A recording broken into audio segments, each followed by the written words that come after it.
Welcome, everybody. We're just going to move right into the citizen forum. Bruce, you going to do it? I'll do it. Okay, go ahead, Bruce. Thank you, Mayor. We do have four people that have signed up on the list tonight to speak. Remember that you do have 3 minutes to say whatever you would like. The first on the list is Doug Schaefer.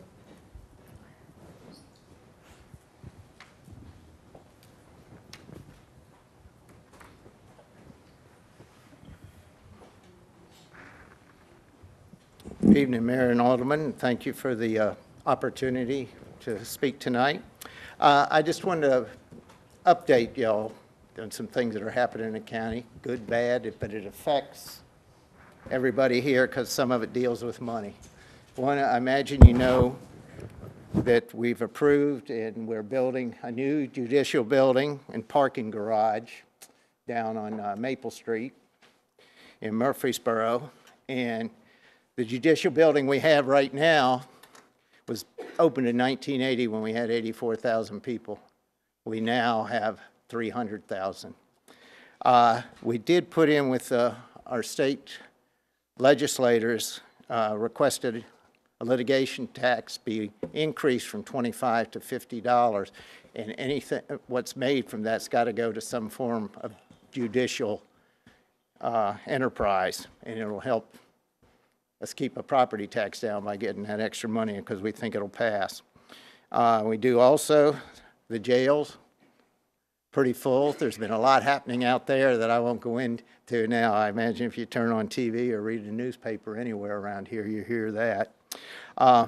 Jefferson Pike, for anybody that goes out that way to 840, from Gillsville to 840, they've got almost completed getting all the right-of-ways. So when they get that, it's one of the priorities on the General Assembly's DOTs from what we've been told to get built. We still have the solid waste problem out at Walter Hill. It's made the news again, and it'll come up at about 2024 as to whether it's going to close or not. If it closes, it's going to cost everyone here a lot of money. So we got plenty of places up here at the convenience center where you can recycle. Next, our budget this year was for Rutherford County, the year we're in now, the fiscal year, is $500 million. That's $500 million.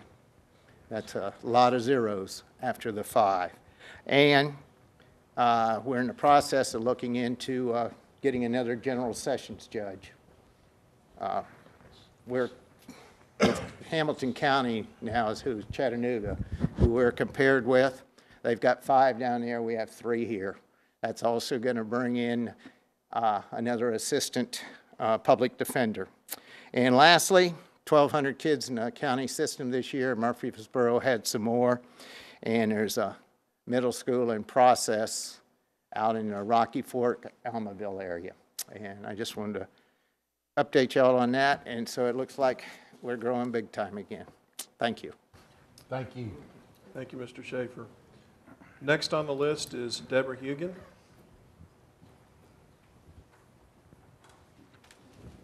Hello, everybody. I'll try to keep it 3 minutes or less this time. I have a lot of questions that I hope the board will address during this meeting because a lot of people have a lot of questions about last week's vote on Miss Phillips' sewer problem where it backed up and flooded her house for the 3rd time. Okay, first I want to know if anybody would have the guts to answer this question. Did any of y'all know beforehand when you cast your vote at the last meeting that it would not really count because the state was going to step in anyway and make it null and void?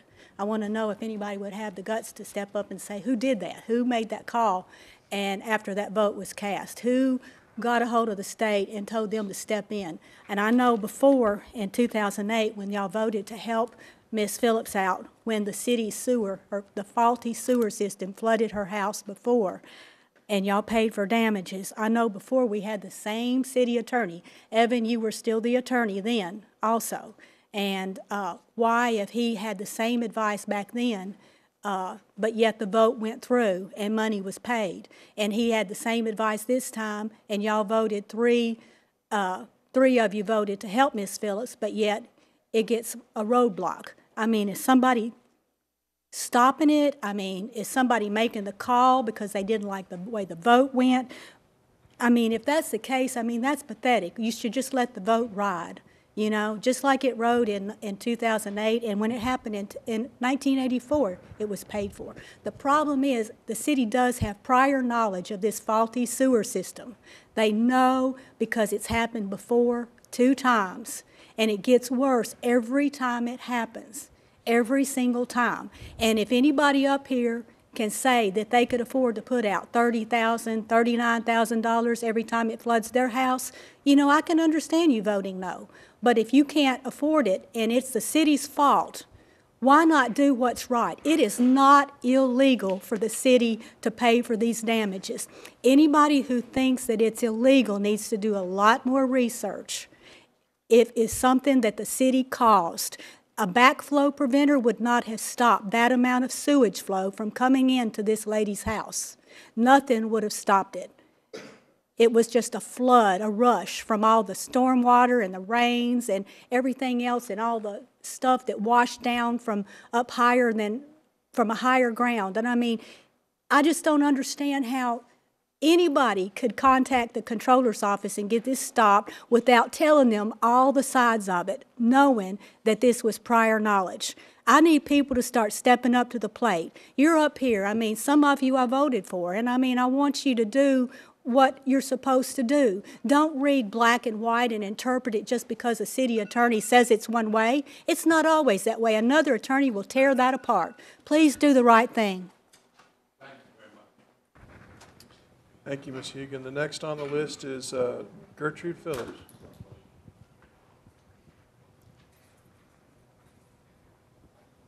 Thank you for letting me speak again. Again, I want to thank Sherry, Dennis, Tom for voting for it.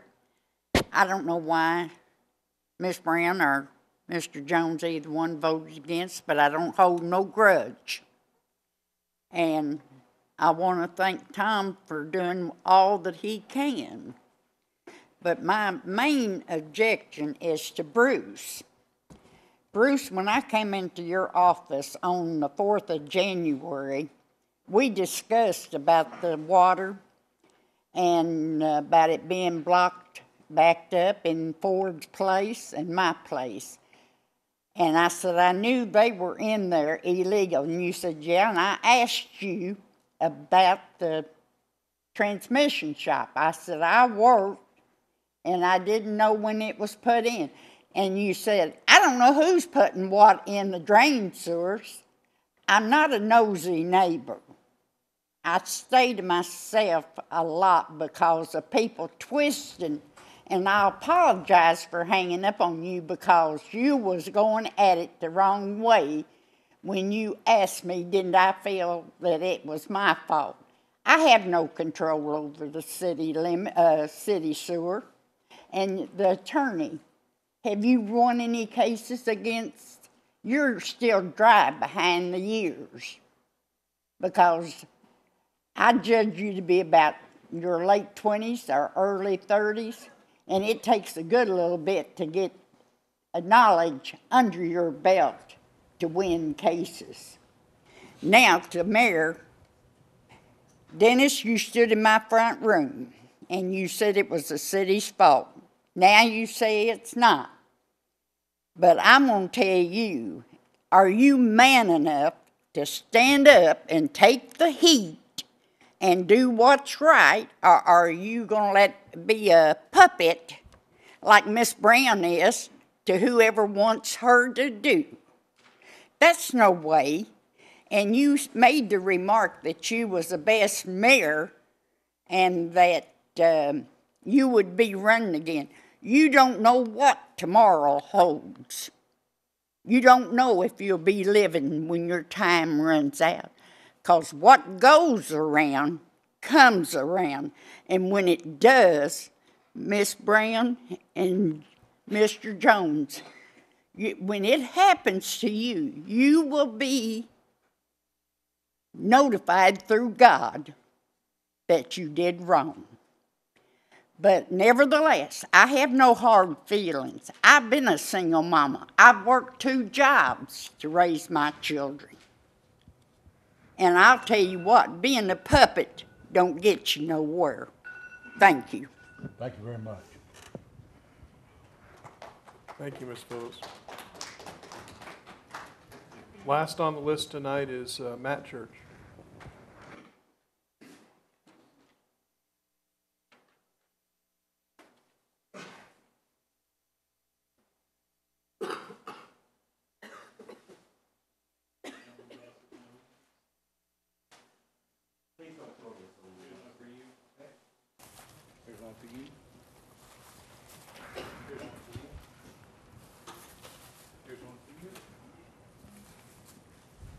There's one for the famous attorney.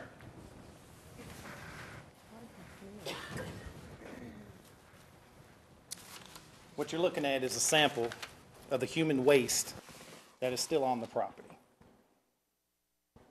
Okay? That's raw material that came out of your system. Okay? It's double bagged, it's safe, it's not affecting anyone's desk. But when you live in it, it has a lot of hazards. Okay? What part of the hazard do you not understand? That's all I'm trying to figure out.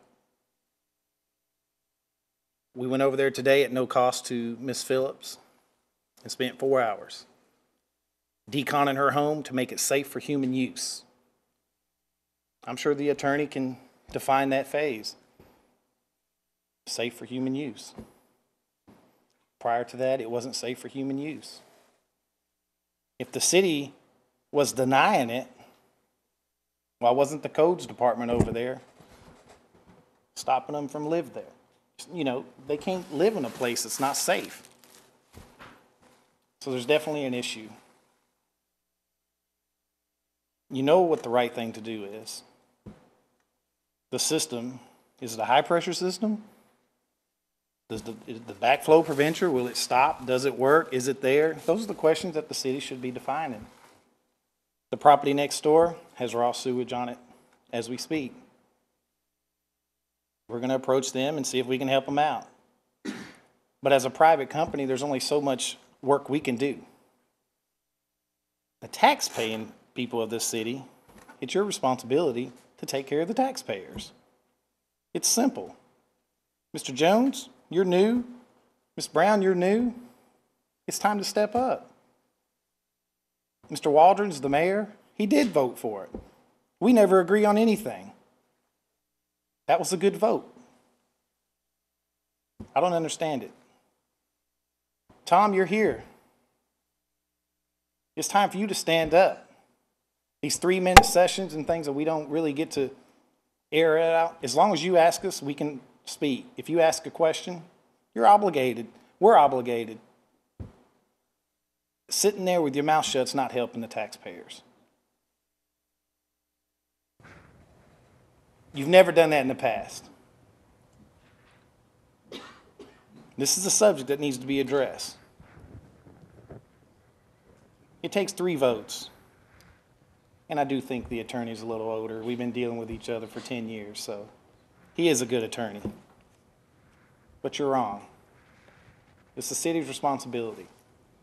If you would go sit at her kitchen table and eat one dinner, while that waste was in there, I would have paid for the cleanup. But you're not going to do that because it was disgusting. There's been several contractors in there. When the money stopped, people stopped. I believe that time is for the actual mayor meeting, the alderman meeting, if you read it. It's not for the workshop. So, my point is, we have an issue. Ms. Green, you know Ms. Phillips.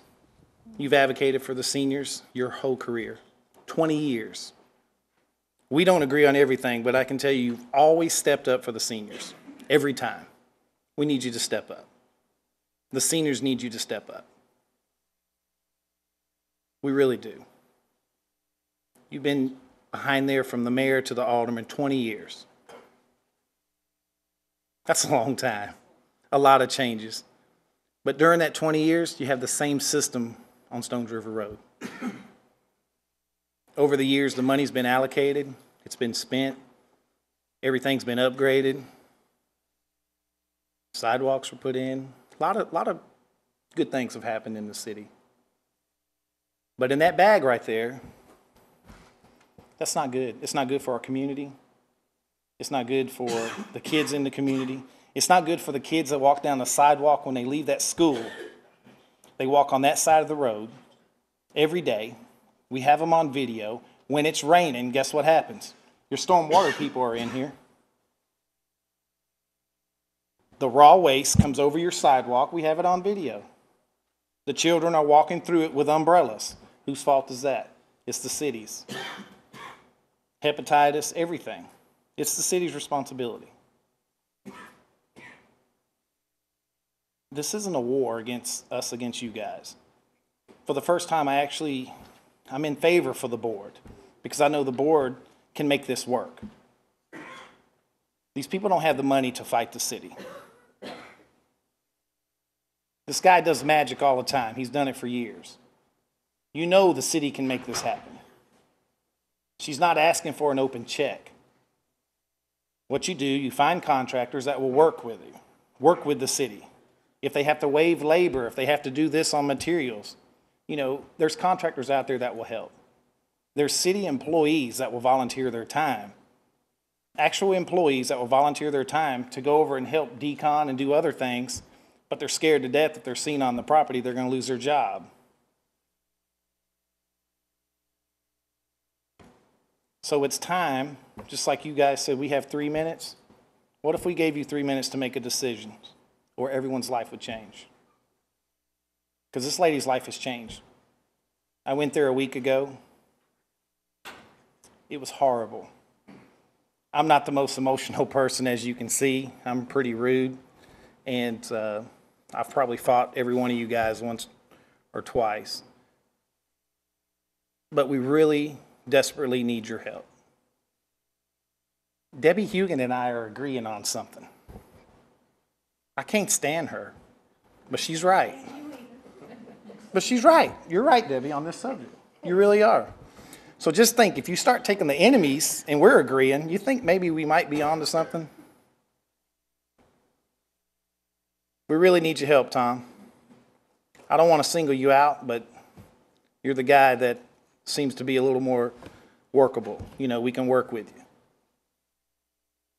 Dennis, you're the man that can make it happen. You've already made it happen once. It was approved. So can we make this meeting a positive so we can go back out into the field, send out those text messages, get on Facebook and say, look, what our city has done, they have stepped up. Laverne's been in trouble with the Comptroller's Office for 30 years. 30 years. There's been, 75 investigations over the city in the last 20 years? You call them up, they'll come out.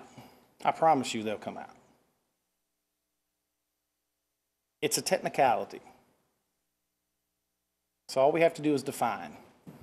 And we need your help. We really do. And these people, Mr. Jones, you and I don't have anything against you because we really don't know each other. I just know what I hear. This will be a great time for you to step out for your people. It really would.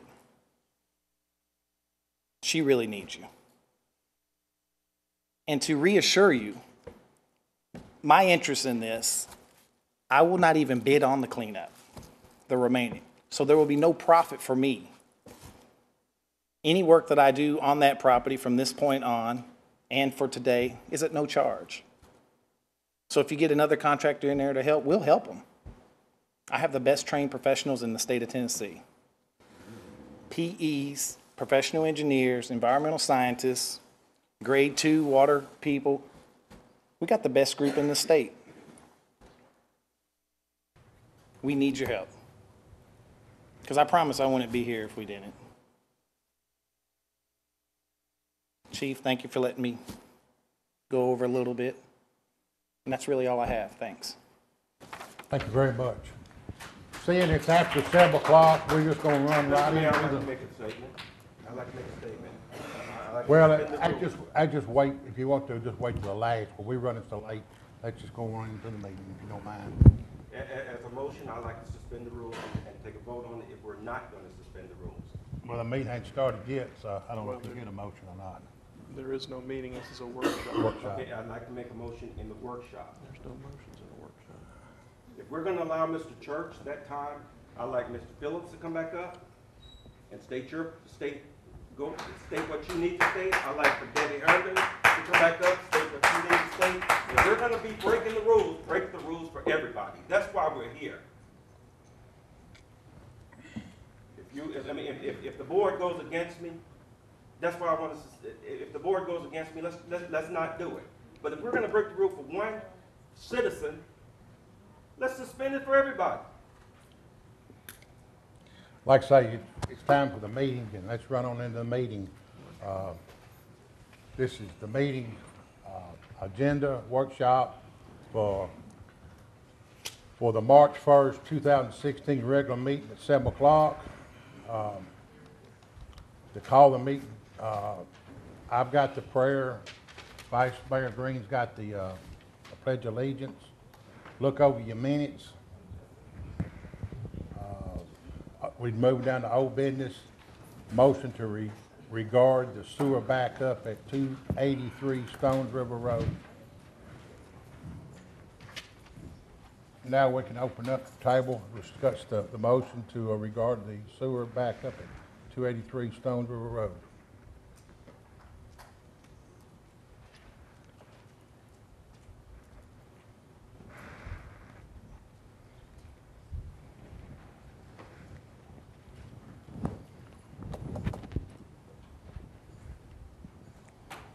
This is old business.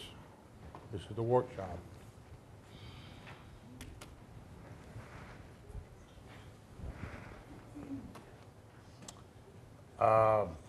Bruce, we'll turn to you. What's the, You know, the motion last month, was to look into settling the claim from Ms. Phillips. We did receive an email from the State Comptroller's Office that really sides with Mr. Cope and what he was saying at the last meeting. I prefer him to talk about that, but, from a staff's perspective, we feel that the motion is not a legal motion. The city does not have the authority to pay the claim. And, there is a process in place for her to follow those claims, and it's not to come directly to the board. So that's my opinion, and some other staff's opinion. But that's where we are. And we've got an opinion from the comptroller that basically says the same thing. So that's all I can really say at this point. anybody else have anything on old business number 3? I would like to say for the record here, I am not an attorney, so our city has one. Our city attorney has done his due diligence here to make sure that we're trying to comply with the codes that we were sworn in to protect, and also we're duty bound to abide by the state laws, regardless of what we do in the city. We all have to comply with what the comptroller asks us to do. So whether that's a popular decision in this room or not, the fact is we have to do what the state of Tennessee requires of us as well in following our own codes. There is a process for Mrs. Phillips to go through so that she can have someone take a look at this and possibly get her money. That decision is not ours to make, in my opinion, and also in the opinion of our city attorney and our city administrator and the comptroller's office and our own codes that are indisputably plain. So while I do empathize with Mrs. Phillips' situation, I still have to comply with what is right according to the law. So voting against this doesn't make me a puppet. because if anybody knows me, that's not a very good description of me, because I'm going to do what's right, regardless if I was the only one that voted no. I'm going to do what I feel is right every single time. Now, if Ms. Phillips decides to go through the process and she is awarded that money, we have insurance for that pays it 100%. It won't cost the city taxpayers a dime. She will have the money that she needs to get her property cleaned up, and then we can move forward. But if she's unwilling to go through that process, then we're unable to help her as the board. We can't go any further on this process. Can you say what that process is? Give us a clue. Yes, she can file a civil suit. She's almost 89 years old. How long do you think she's going to last? I don't believe in taking a lawsuit. I was brought up that you don't take a lawsuit to make it harder on the citizens of Laverne. And this happened to I believe, to wake the citizens up in Laverne. My father would turn over in his grave if he thought he had not taught me right. It's not right to sue. You don't gain nothing.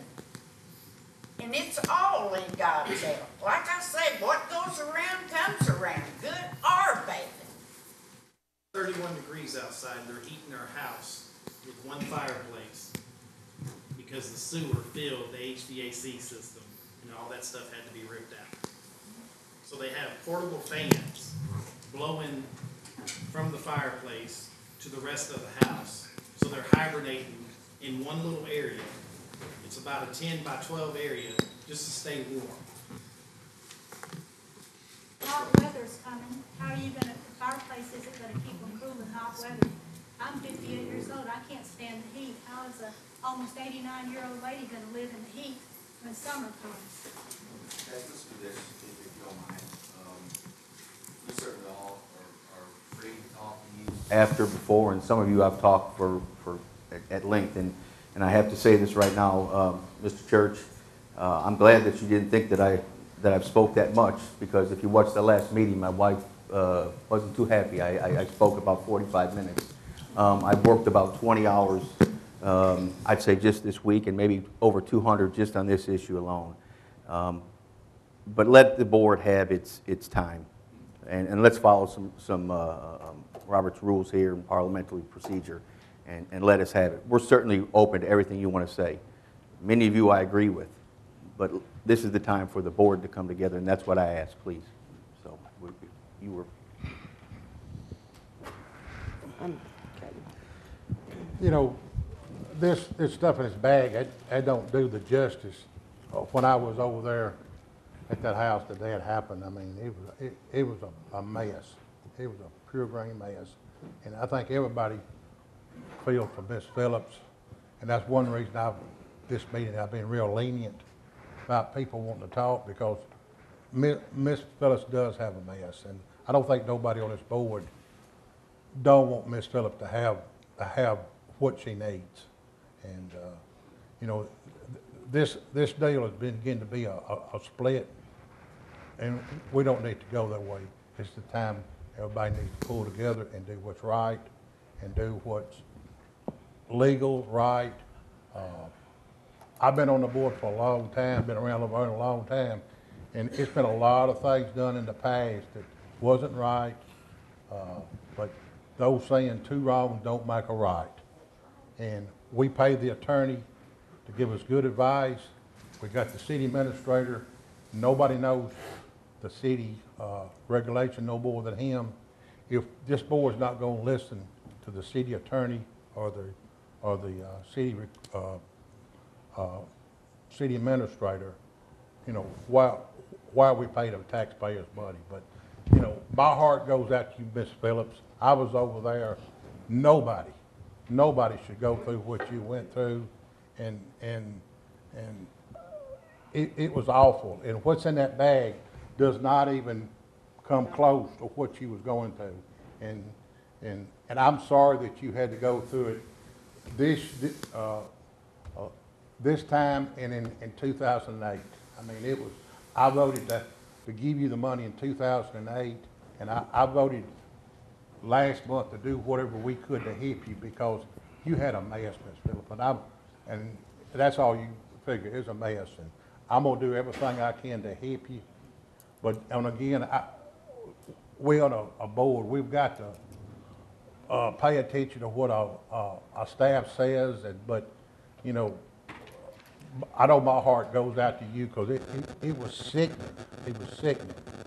And you know, we need to stay focused on the big issue. And you know, I'm gonna get down off my footstool and let one of these other people talk. Well, I'll say this. Again, as I said last month, the sympathy is there, the compassion is there. I spent this month, especially about 3 days after I got a phone call from staff, basically wanted me to come in and sit down. Didn't agree with it. I'll just put it this way. I wasn't very happy, and I believe that they would, all three of them would say, yes, I wasn't. I took the time and I called the comptroller's office myself and spoke to Greg Hawthorne. I spoke to Melissa Ashburn, who is the MTAS legal counsel. I've spoken to elected officials from here to Knoxville, to Chattanooga, to Columbia over very similar situations. To this day, I still have not been told. I will give you all this. It was very strongly worded recommendation not to do it for purposes of immunity, waiving, whether we have the ability to waive the immunity. I was told as late as this afternoon, Alderman Broker, I strongly recommend you don't do this. I've yet to see where it is illegal. And I've heard it from everyone saying that it is illegal. Well, please, guys, thank you, but this is what I want to say. This is where we're at. At this point, Ms. Phillips has, and Mr. Ford has the ability to file a lawsuit. And it is defined how you have to do that, and I have to say it's not my duty to actually spell that out. I believe it would go contrary to my roles as an alderman if I did. But it's there, and it's not hard to find. Another way that we could settle this today, let this be gone, or Tuesday when we vote, is if the city took responsibility. Now, I have something that I want to pass out to y'all that just surprisingly fell into my lap. Please, if you wouldn't mind handing that down. Give one to Kevin. And I think I handed you my copy as well. But basically, as you go towards the bottom, this is minutes from a planning commission meeting on October 26, 1984. Last month we were debating about how bad it was because there were 2 incidents. Well, in the course of a few days after, I found out that we've had at least a third overflow incident. And it happened this time. Thank you, sir. And let me just read it. Again, this is minutes of regular meeting, Planning Commission, Laverne, Tennessee, October 26, 1984. Gertrude Phillips of 283 Stones, that says Stones, but it should be Stones River Road, stated there were 2 trailers on one lot next to her and requested something be done as raw sewage is standing in the yard causing a bad odor. Now, what I want to say about that is I asked Ms. Phillips, and in fairness, I don't think anyone in this room, regardless of age, remembers exactly what happened 33 years ago or 32 years ago. I did speak to Mr. Ford for the first time yesterday. And he basically said, Mr. Broker, this has been going on and off. Now, we have no documentation to support this, but he said this has happened over and over and over again. I dare to say this, well, let me say this better. The second part of my motion was to give direction to staff to survey that area, investigate that area, and see what's going on. I know that process is still going forward. I think we've started. We haven't gotten all the way there. I'll leave it up to Neil or Michael if they would like to discuss where we're at and what has gone on, or if there's anything that's gone on. But I think it would be wrong at this point in time for us to go back and rescind something that may or may not be our responsibility.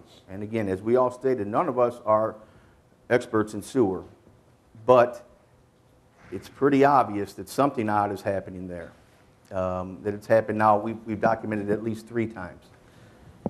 So talking to Ms. Ashburn today, I said, what would happen if the city did do something, just hypothetically?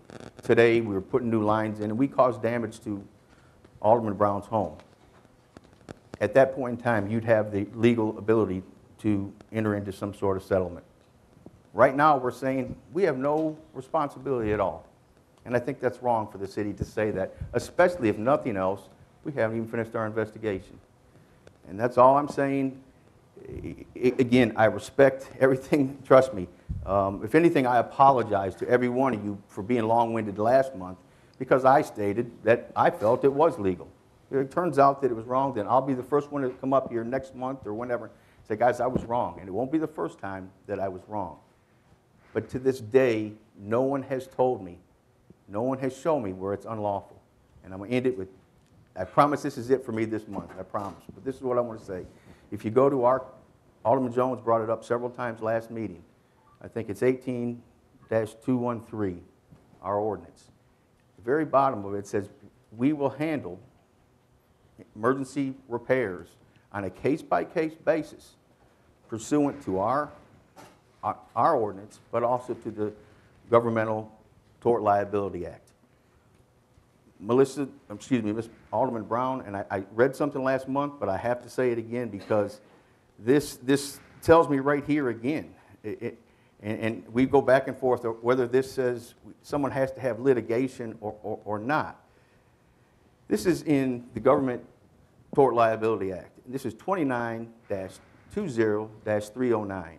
An officer or body appointed by the governing body of any governmental entity may, subject to such regulations and procedures as may be prescribed by the governing body, compromise and settle any action for damages or relief sought. Now, last month I read, it talked about there were 3, it could be a claim, it could be an action, or it could be a suit. It wasn't defined only as a lawsuit. Last month we voted and we set up that governmental entity, and it was giving the mayor, the city administrator, and the city attorney the authority to settle up to a certain amount. Again, following the rules set forth in the Government Tort Liability Act. So again, I hear that recommendation, but no one has yet to, it's still as clear as mud right now as far as what we can do and what we can't do. But I think it would be premature to go ahead and try to rescind anything of last month's motion until at least we know, does the city have liability? That's all I have to say. That being said, last week you got an email, Bruce, from the state controller's office. Do you have that email? It's in your package, yes, sir. It was actually a few weeks ago, 2 weeks ago. Anybody else has anything else to discuss on number 3?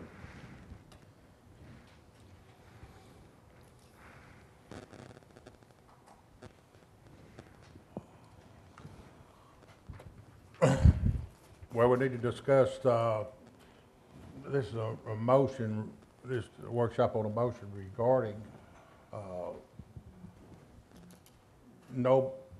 do we need to put this on the agenda for Tuesday's vote, or where we need to go with it? Well, right now, we're at nowhere. Right now, we have a vote from last month.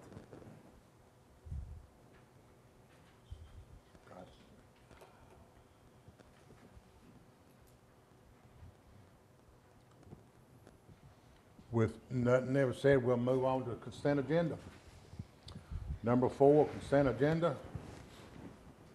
You're front and center.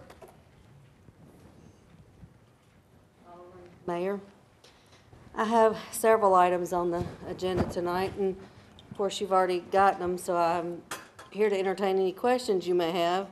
The first one is the bid for the generator preventative maintenance and repairs for the city. This is for all generators. This is for our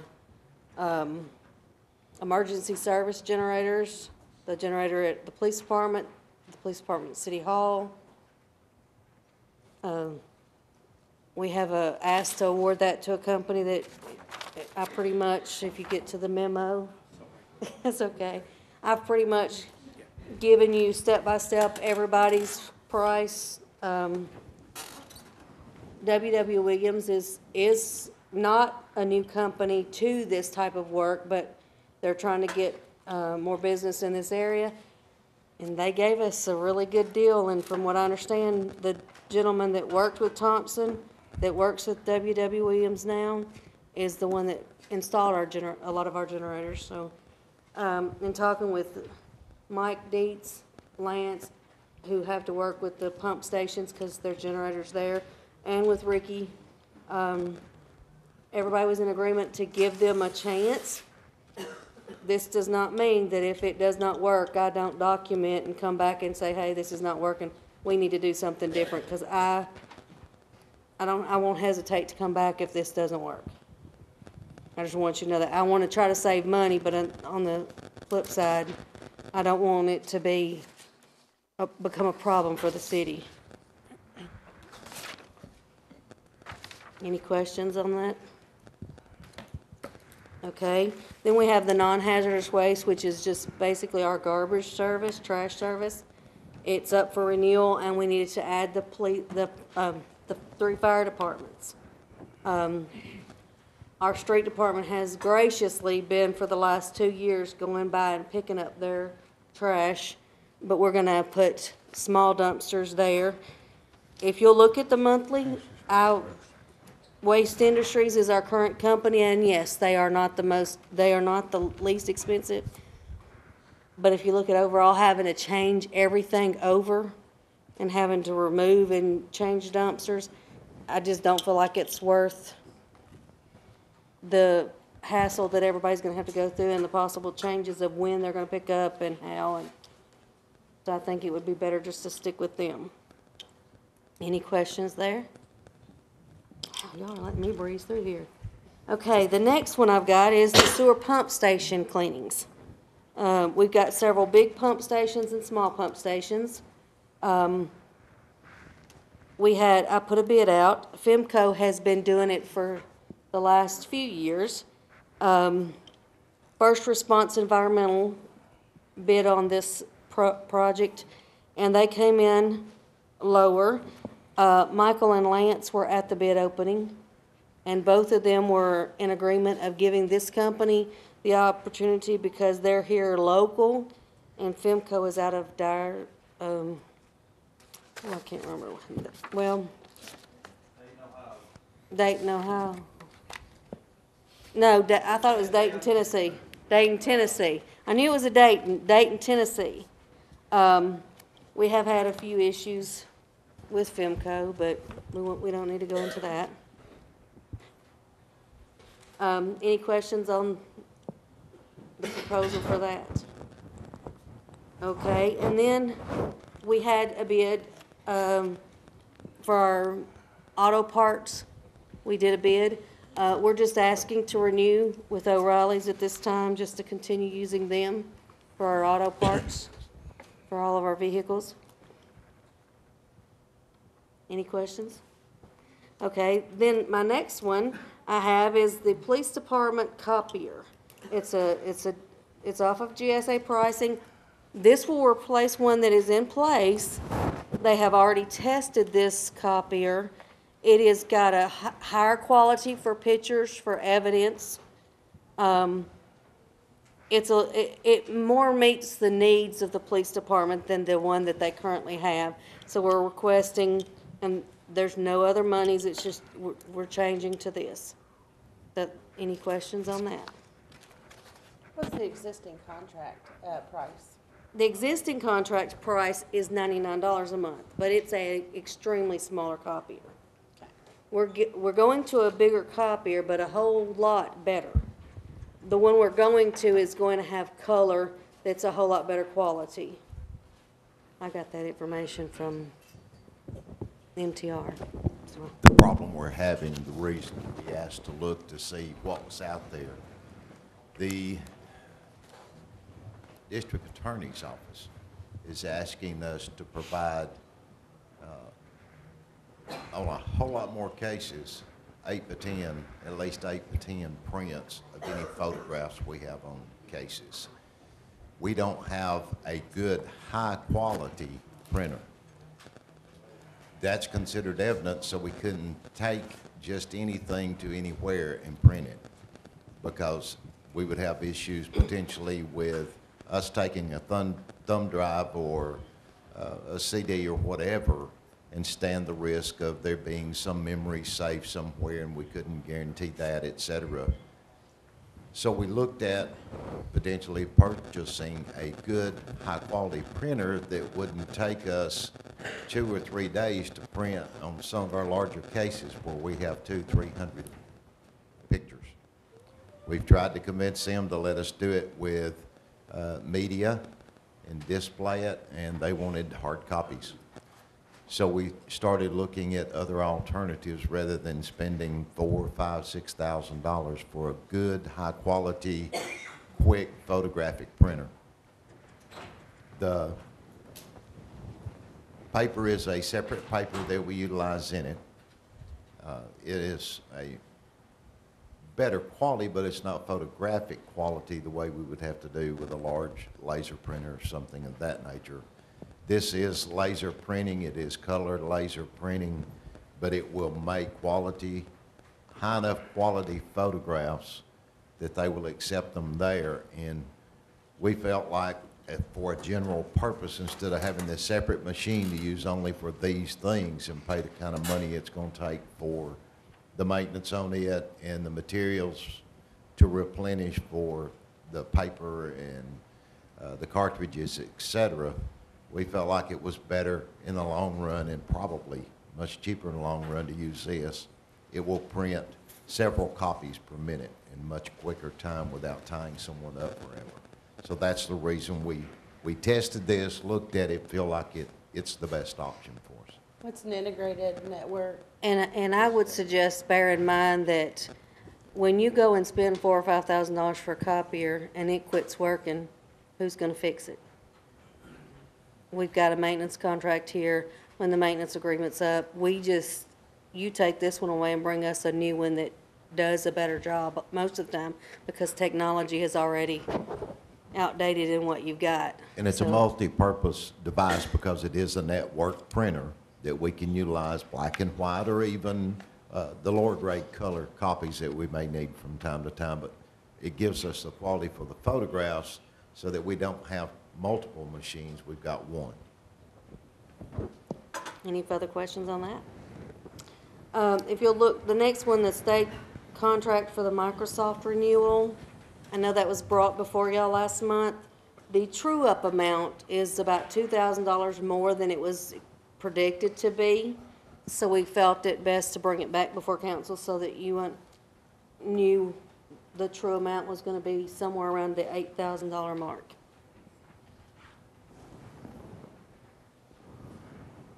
And that's on the Microsoft license agreement. Any questions? I guess nobody got no questions for you. I'm fine with that, sir. The next one that I've got on here is the repairs for a sewer department bucket truck. If you got your packets, we did have this one in for service for, well, you have to have inspections done on these ever so often because you use them and the Parks Department uses it. It went to a company and they put a sticker on it and said that it was okay. Well, then everybody got to looking at it, it wasn't okay. So Garland had asked S&W who they used, and we took the truck there, and $8,000 worth of work needs to be done on it. I do believe that Garland, in his gas line or in some of his line items, will be able to, we might have to amend the budget, but he should have the funds to cover this expense, but it's an expense that's needed to repair the truck, to make it safe for our And this truck guys. is used for what purpose? It's a bucket. Oh, well, y'all do the lights and stuff, okay. I was confused. Lights in the park, lights on the road. A backhoe with a bucket and then a truck with a bucket. Yes, sir, you did ask me if it was the same thing we bought last month, and I explained to you, no, sir, it wasn't the same thing. But we're talking about that truck that you fix the lights with, okay. 7 years. A little stricter on that because it does have a lift on it. Yes, sir. A little stricter. That's the main part. Any further questions? You done? Yes, sir. Okay, we got B, approval agreement with the Tennessee Department of Health. Who has that one? Mayor, this is something that we pay every year to the Department of Health, and this is the agreement to do so. It's to appropriate the $4,000 that goes to them every year out of our budgets. Okay. Any questions on the agreement with the Tennessee Department of Mental Health? C, approval of proposal of Carl Craft and Associates, acquire easement for the Lower East Hurricane Creek Interception Sewer Project. Mayor, this is that sewer project we've discussed at a lot of our meetings, all the meetings, it's that interceptor sewer that's got to be replaced. It's in the creek, and to move it outside the creek, we've got to acquire easements. There's 13 easements, and you should have in your packets what's up there. It's the proposal from Croft. It's a total of $45,500, but that gets the appraisals done and the negotiations done, and there's 13 tracks. So that's why the expenses seems to be pretty high, but there's 13 properties that we'll be dealing with. Any questions? That ends our consent agenda. If y'all have any questions, just call the staff. Any of these items y'all want to remove from the consent agenda will be removed from a single item. If not, we'll be voting on it one vote, no discussion, petition. Moving on to new business, appoint and remove board members, committee members, Laverne Housing Authority. We got any? We still have the one vacancy, and we do not have any applications. Okay. Moving on number 6, this is a resolution 2016-04, a resolution of the City of Laverne Board of Mayor and Aldermen to declare certain properties owned by the city to be surplus to the needs and directed disposal of the same. Mayor, this is a resolution we do regularly to dispose of surplus property. There's some property in the Parks and Rec Department and some things here at City Hall that need to be surplused.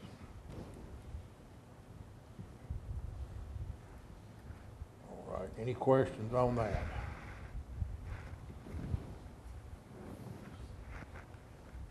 Number 7, discuss Get Alarm Program Fire Department. I guess the next 3 will be with you, won't it? Yeah, it's going to be me, but I'm not going to talk, so maybe it won't be so long. I'd like to ask if I could to get Alex Daughtry and Bailey Scott from the Tennessee State Fire Marshal's Office to come up and speak with you a little bit about the Get Alarm Tennessee smoke detector program.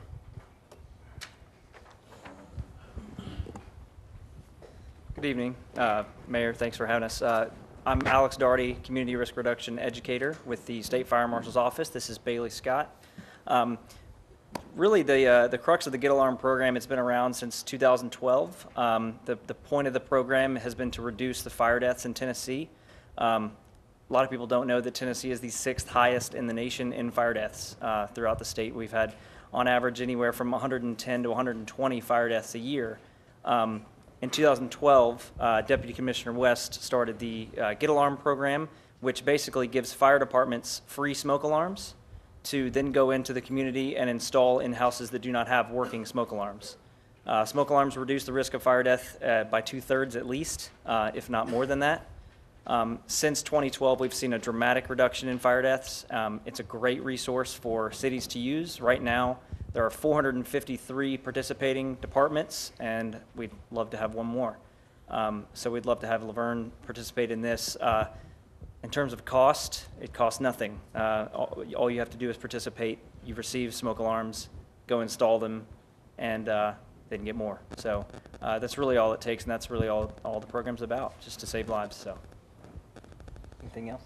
everybody likes free stuff. That's right, exactly. So, thanks for your time. Thank y'all for coming.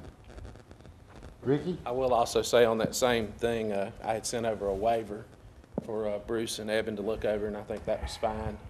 The waiver that was there, we use one from that the city of Franklin is using, so we'll just have to reformat that and use it for our purposes.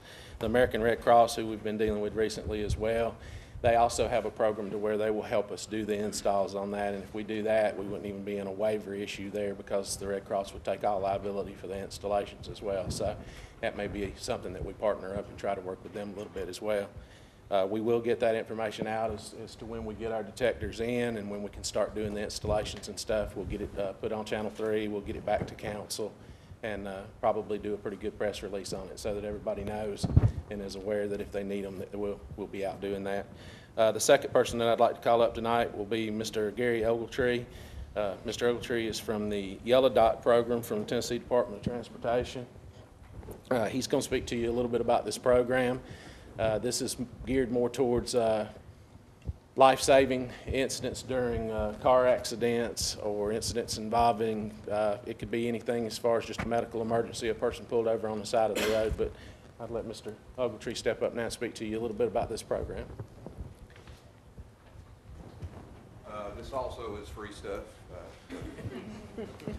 I'm Gary Ogletree. I'm an engineer with TDOT. I work with our Traffic Operations Division. I'm an engineer and I'm an emergency medical responder as well. I work with our health program statewide. So appreciate y'all wanting to hear about our Yellow Dot program. You'll actuate the slide there for me, please. Tell what it is. It's a nationwide program. Not in all states, but it's getting to be in a few now. And it's to provide crucial medical information in that golden hour when emergency medical responders arrive at the scene of a crash or a medical emergency on the roadway. Next slide, please. The Yellow Dot program is active in these states. Also, it's been added in Utah and Maine as well, and Kentucky, so it's spreading. Next slide. Why do we need it? It helps the responders in saving lives. All your emergency medical responders know that the quicker you can get the needed help to people, the more likely they are to survive whatever the circumstance. How are we going to do it? There'll be a yellow dot on the back of the car, and go ahead and next slide here. Our legislature back in 2012 passed a law authorizing TDOT to start this program, House Bill 2296, and it's geared toward senior drivers, but it's not limited to senior drivers. Or someone my age is less durable than somebody that's 25, so if we're injured in a crash, we're more likely to die in the crash than somebody that's younger. That's one of the reasons why it was geared to the older drivers. You can see the statistics there. In 2012, we had over 1.5 million licensed drivers, 55 plus. And nationally since then, it's gone, by 2020, it'll be more than 40 million licensed drivers. And nationally, by 2030, there'll be more than 55 million licensed older drivers as the baby boomers come to our old age. The Tennessee Yellow Dot decal looks like that.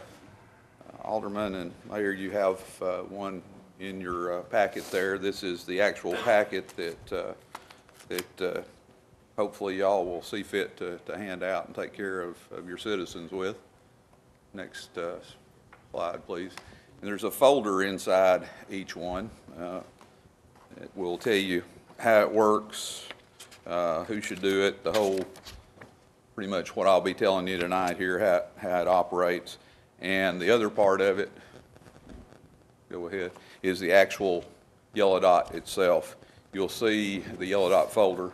You'll see on this side of it, there's a place for a photograph. That's probably the most complicated thing that when it comes to having this done. It assures that your emergency personnel have the right information for the right person. Or a lot of times you'll have a husband and wife, partners in the vehicle, and they'll have 2 of these yellow dot pouches in there, 1 for each driver. Go ahead.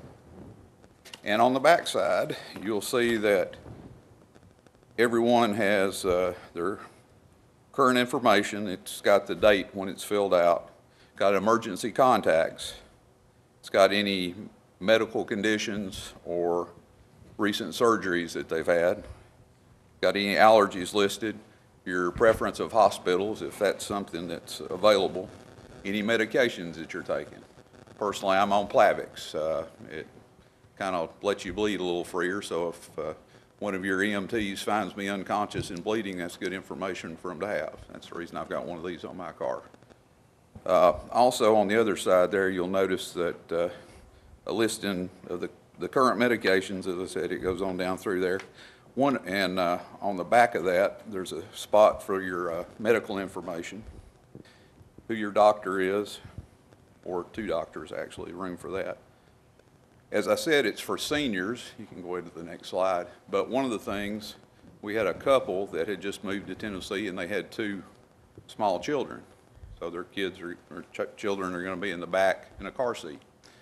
And they wanted some way where if something, God forbid, happened to them, that they were injured and unable to communicate, the emergency responders would know how to contact their kin out of state and how to get a hold of them and who to contact and get the kids to and those kind of things.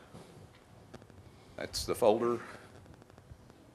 Can't really make out the web page there, but we'll get that for you. It's you can go and Google up Yellow Dot Tennessee and it'll take you to the right web page.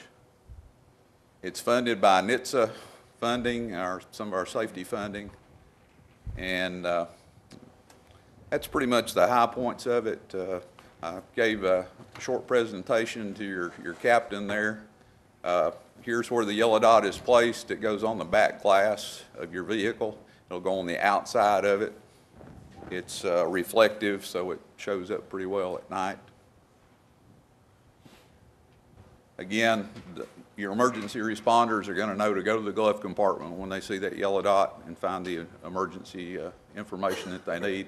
There's a smaller version of it for motorcycles. It's probably about the size of a golf ball, maybe a little smaller than that, and we'll provide those as well. Motorcyclists can put that in one of their compartments, pouches, those kind of things. These are the folks we work with as far as getting this out. The Governor's Highway Safety Office, law enforcement liaisons have been working well with us. Some of the sheriff's offices are doing it. Tennessee Fire and Codes Academy down at Bell Buckle, we work with them on a regular basis. Next slide, please. We work with the Area Agency on Aging and Disability, work with Highway Patrol, they've been a good partner. Different hospitals, retirement communities, AARP and AAA have all helped us with this. And we'll send you, if you want to become an enrollment center, we'll get you a box of materials. There's a CD in it that explains all you need to do to enroll. You don't have to send a list of people that sign up. You don't have to keep records as such. We just kind of want to know about the number that you hand out.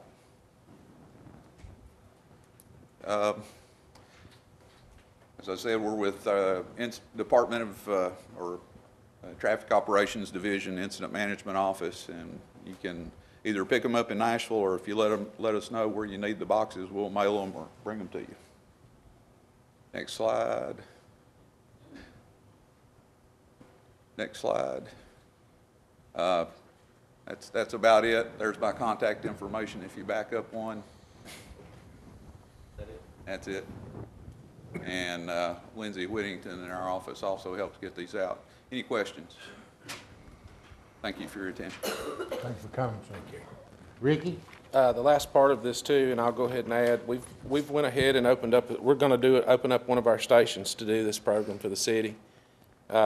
there was really no one in Laverne already doing this. I don't think there's anything in Smyrna. I think the closest thing is Rutherford County EMS up in Murfreesboro.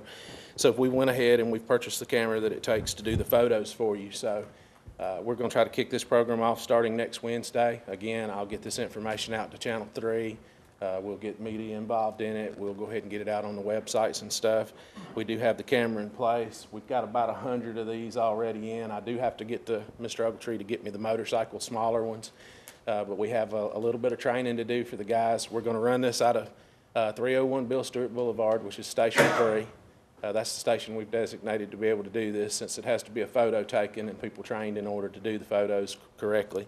But anybody that would like to do this, they will be available starting next Wednesday for us, with the exception of the motorcycle stickers. And we may have those by Wednesday as well, but bear with us. That is an operating station.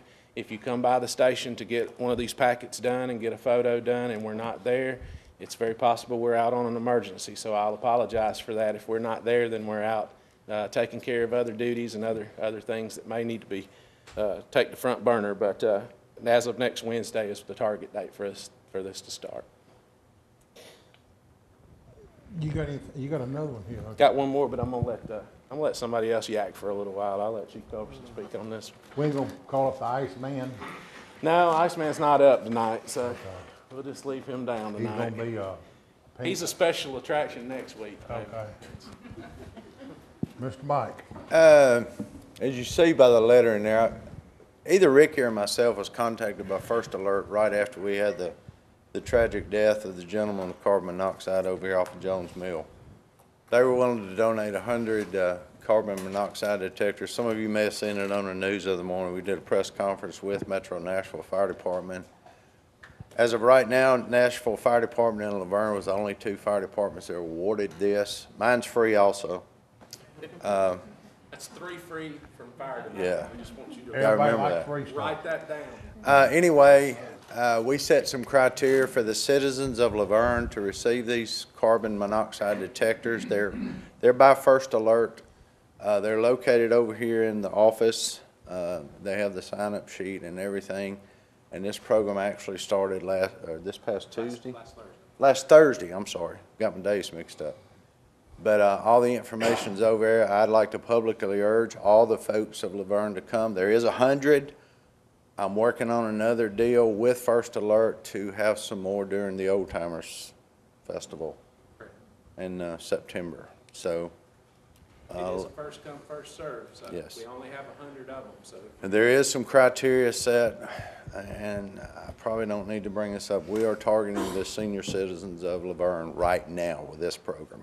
And fuel-fired combustible houses. And what that means, you got to have a fuel-fired combustible appliance, or your HVAC unit is fuel-fired natural propane. And we can assist in telling you how to do it. It's pretty well self-explanatory. These units are good for 10 years. Any questions? My stuff's already in too, by the way. It's over in boxes. Any questions for Mike? Thank you, Mike. Moving on to number 10. I bet you that's UAC about the ceremonies. Yeah, it's more for informational purposes, unless it's something like that y'all think you need to vote on. We're planning on having some festivities on opening day this year rather than the usual, I don't know, for lack of a better word, kind of a confusion that we have sometimes. We're not going to play any ball games that day, but we are going to have some festivities for the kids, you know, some hitting contests, and we're trying to track down a dunking booth for the umpires because we know that a couple of them is going to deserve it before the end of the season. So, but if we can find one, we're still looking for one of those. But Chief Walker and Chief McCormick have agreed to bring out some vehicles and set them up for the kids to look at and go through and kind of make a big deal of it. And Bobby can give you a rundown on a few more of the things that we're going to try to do that day. Go ahead. Thank you. A couple other things that we're going to do this year is we have asked a lot of our sponsors to come out and set up some booths and local vendors as well, and pretty much make it a community event instead of, like AC said, doing games. More of a old timers festival type atmosphere. So we have that. A couple of things that I wanted to point out that I know he's not going to discuss. On our website, LaverneTNSports.com. We have some things up for Vanderbilt and the Sounds. We have a Vanderbilt game is set for Saturday, May 21st at 2, and the Sounds game is set for Sunday, April 24th. I mention this because AC is going to be singing the national anthem at the Sounds game. And he won't brag about it, but he's pretty phenomenal. So y'all need to get your tickets. All right. And because I won't be able to speak on next week, I just wanted to point out that we have a couple of surprises, like our first pitch. We're working on something pretty special for that, and we're going to have some great food from the senior citizens at our opening festival as well. So, does anyone have any questions? All right, y'all get your tickets. Go out and watch him sing. That's all we got. Got any questions? Thank y'all. Moving on down to number 11, discussion Metro radio agreement, maintenance, police department chief. Mayor, Alderman, this is 45% police, 45% fire, and 10% other departments that utilize radios here. That's correct. So he's not getting out totally with it being free. I just wanted to make that point. I forgot this was on 45%. But I will tell you that the Yellow Dot program is an excellent program. We were in the process of trying to get my mom and dad signed up so we could have one on their old Mercury Marquis, but Mom passed away and Daddy couldn't drive anymore, so we didn't get a chance to do that. But I've known this man for a number of years, probably about 15 or more now.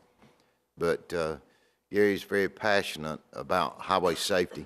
He's one of those engineers that really takes to heart the safety aspects of things. And he and I had the privilege, I had the honor to be with him when we first started working on Tennessee's very first strategic highway safety plan. And a lot of things happened and a lot of improvements have been made through the years because of that. Now, I'll also tell you, though, that in my 40 years that will end Monday, and I'll begin my 41st on Tuesday in this profession that I wear the uniform for, and longer than that in emergency services in some form or fashion, radios have changed a lot. Before I arrived in this position, or even with the city, there was an effort to enhance land mobile radio, or LMR, communications for the emergency services folks here. The decision was made at that time, and Ricky, you step right in, don't hesitate, but at that time, the best option that was seen for the city was to tap into Metro's new 800 megahertz trunk system, because a lot of things were happening. We were having to buy new equipment. We were going to have to narrowband current equipment. It was going to cost a lot of money. And there were problems with the system, the UHF system we had at the time and the VHF that fire was using. And as a result, the city signed an agreement with Nashville Metro to be a part of their system. There were a lot of promises made that I think were maybe at that time misinterpreted a little bit or misunderstood. It wasn't exactly what it was thought to be. And there is a monthly fee that Phyllis gets a invoice for to pay for the city's attachment. We pay for everything we have over in our building for communications, period, concerning LMRs, radio-wise, we pay for it. Everything that you see with portable radios, we pay for. Every person that has one in the city. And they don't differentiate between non-fire police and others that are tapped into it. Brian Rowland and I got an email a week before last. There were some folks from Metro wanting to come visit us and talk to us about some changes that were coming. That's the first we had heard of it, and there are two separate packages of documents that you have. Now, I will tell you that council has not had an opportunity to read through these agreements, simply because this is more a discussion to tell you what's coming at us for our next fiscal year, but there's some things that we're going to have to take a good, long, hard look at and talk about, because one of the things we're going to see is an increase of about $1,461.26 a month on our annual service agreement costs with Nashville Metro. If we have a portable radio go down, Metro, if there's something needs to be fixed, Metro doesn't fix it. They send it to Illinois, to the Motorola group there. It's repaired, and then Metro bills us for whatever for that device. If they have to reprogram a radio for any reason, we pay for that. We pay for the access to the system itself and the use of the system on a monthly basis. And right now, I believe that's about 48, 49. Yes, sir, about 48, 49. If we have any repairs during the month, it's averaging around. Yeah, we pay extra if we have any repairs to be done. Juan Padilla is here. Juan is actually with Nashville Wireless Communications, who is our Motorola service group here that's independent of Metro. He understands Metro's system and network, but he handles everything in this area. He handles all those things for Motorola, and I'm going to ask Juan to come up. We may have some questions for him if you all do. He can explain it from a service side. Now, if you remember, we had to spend some money. For those of you who were here fiscal year before last, I think it was, near the end, we had spent some money for the back-end equipment because Metro was flipping a switch for the P25, or the FCC mandated changes, and as a result, the equipment we started with over here had to be totally replaced. And we had something, I believe, Phyllis, it was close to about $750,000 or maybe a little bit more that we had to go in and do. We had recorders we had to replace. We had electrical needs that cost us over $50,000 to the facility just to install all the new equipment like it was supposed to be installed. Additional racks. A lot of things had to change there, and we did that. And Juan's group was responsible for actually all the installs and setting everything up and getting it running. We're doing good as far as that part's concerned, but if anything changes, if anything has to be tuned, we got to pay for that separately because Nashville Metro is not going to be fixing that. We have to do that ourselves. The other thing is, whatever Metro says, we have to do. If they make a change and we don't follow suit and handle that, then we have no communications. So we're kind of, in a way, and we have no say on their board on anything. So we're kind of, I don't want to call it being held hostage, but we're kind of behind the eight ball when it comes to what needs to be done and how we do it, I guess is a better way to say it. So Juan is here. If you have any questions about what's coming, there are two packets. One of them is Metro's. That's the service agreement. Now, they were very kind when they came. The date on this, by the way, the contract start date says January 1st, 2016. We got the call a week before last, and they're going to be real nice and gracious and give us until July the 1st, Brian? Yeah. So they're going to be kind and wait till we have a new budget. But there are a lot of things that we pay extra for there that we need to actually be doing ourselves because we have all this new equipment over here to which we have no maintenance or service agreement.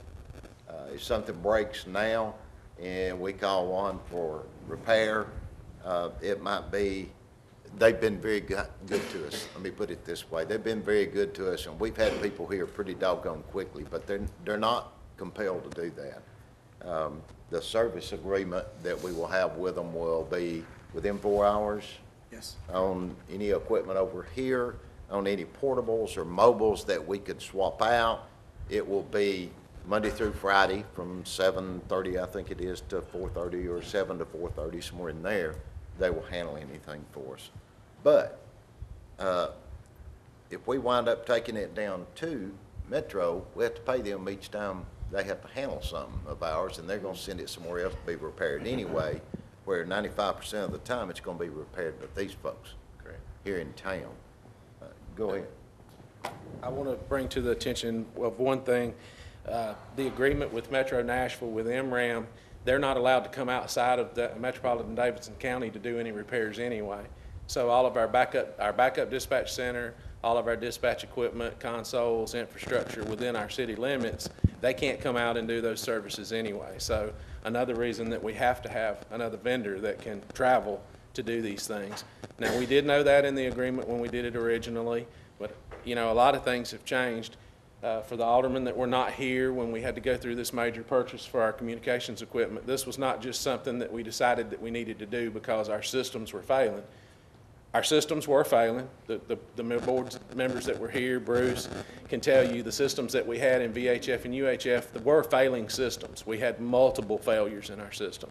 However, it wasn't just that. It was a federal mandate that we go P25, and we had to make a decision at that point. The cheapest method for us to do that, the only feasible financial way that we could do it, was to go on to another system. At that time, the state system was not available for us to go on to. It's there now, but wasn't there then. The only other option that we had was spend several $1 million to put our own infrastructure in, which we didn't have the money to do at that time. So the only real option, viable option that we had, was to go on the Metro system. So just to give the two of you that weren't here at that time a little background into how we've gotten to where we are today, that was a federal mandated exchange, and we were coming down to the wire. Actually, there had been some the extensions given for us to come into compliance. So it wasn't just something that we wanted to do. It was a very costly thing that we just had to do. So that's kind of, as Chief said, it's where it's put us today. I will say, up until I became fire chief, I still deal with the communications issues as much as I can. I still deal with MRAM and Metro Nashville as far as these issues with the radios, along with Brian and Chief as well. But we are kind of under their thumb. We can't do anything. Things that we could do in-house, they don't allow us to do. They have what's called systems keys that they will not allow us to have, even though we paid for them, because we're on their system. It's kind of a security breach thing for them, so I can understand their side, but we pay a lot of money for our system that we can't touch. Something as simple as name changes on portables that we could do in 2 minutes in our own city. I have to take those portables. I have to right now from the codes department. I have to drive them to Nashville, and we get charged $69.50 a piece for them to put a name change on that portable. So this is something that's definitely going to be necessary for us to do, and the sad part is it's something that we really don't have a choice. It's either that or we go back to using tin cans. So. Smoke signals. Do any of you have any questions about what's here and why, or do you have any questions for Juan as to what these two questions while things Juan's up are? here?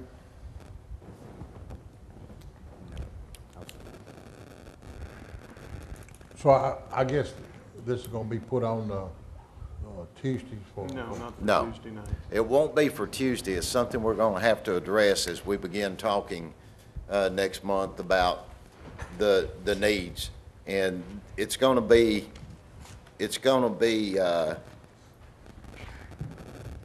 the smaller packet will be one thing that will be included in the capital plan. It has to go in 42-100, which is Police Department capital plan for this to be done for the service agreement, because it applies to all of us, but it has to go into ours because that's where that funding shows.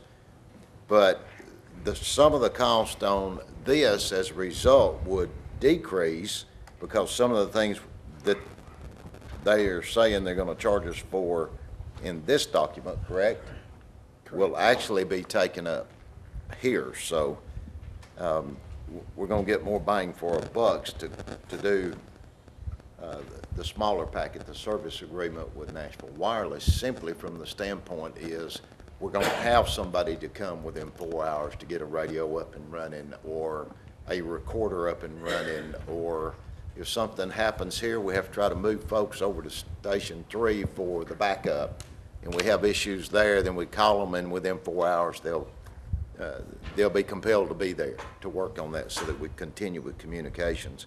And that's the reason I'd ask Juan, because he's very familiar. This is not a radio like I grew up with in emergency services. It's not an old tube radio where you can tell somebody to hold the antenna and keep the mic and it lights them up, or where it lights up a fluorescent light bulb. We don't have those things anymore. And they're not tubes that you can smack and bump the side of it and it'll talk again. These are highly intelligent computerized systems, digital systems. And you can't have just somebody take a look at them and expect it to be fixed unless they're prepared for it and know what they're doing. I thank Juan for coming tonight. I asked him to come just so if you did have questions that we could try to answer now. If you can maybe get his card, if we have. We've got him, trust me. All right, moving on now, number 12, a discussion dedication of a bridge for Tim Tomlin, Alderman Brown. Tim Tomlin was a long-term resident here, and there was a few residents that asked me to bring it up to see if we can get a bridge dedicated in his honor.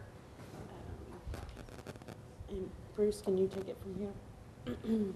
I don't really have a lot more. It just, we'd have to figure out which bridge, we would want to dedicate in his honor. I believe when we did the bridge a few months ago, we did a resolution that put that into place. With this being a state highway, there may have to be some working with our legislators in order to do that. And of course, if this bridge is the one chosen, it goes into Metro, so there may be some dealings with them as well. But I did talk to Mike Sparks, this is a couple weeks ago now, and he's willing to work with us and try to get this done as soon as possible. So it just boils down to whether this board wants to move forward with this process and get that going. Any further questions?